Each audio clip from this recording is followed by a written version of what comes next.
రాజుల రెండవ గ్రంథము 18వ అధ్యాయము 7వ వచనాన్ని చదువుకుందాం.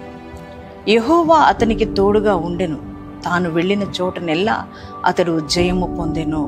ఏ ప్రయత్నం చేసినా అది ఉద్యోగాల్లో కావచ్చు, వ్యాపారాల్లో కావచ్చు, చేతి పనుల్లో కావచ్చు, సేవా రంగంలో కావచ్చు, అలాగే బిడ్డల వివాహ సంబంధాల విషయమై కావచ్చు, అలాగే ఏ పని తలపెట్టినా సక్సెస్ అనేది లేక, జయం అనేది లేక, ఇక నేను ఓడిపోయాను, నా వల్ల కాదు అని దిగులు చెందుతున్నావా?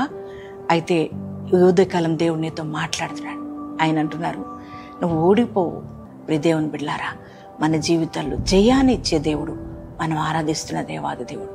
హిజ్కియాకి విజయాన్ని ఇచ్చిన దేవుడు నీకు కూడా విజయాన్ని, జయాన్ని ఇస్తున్నాడు కనుక ధైర్యం తెచ్చుకోండి.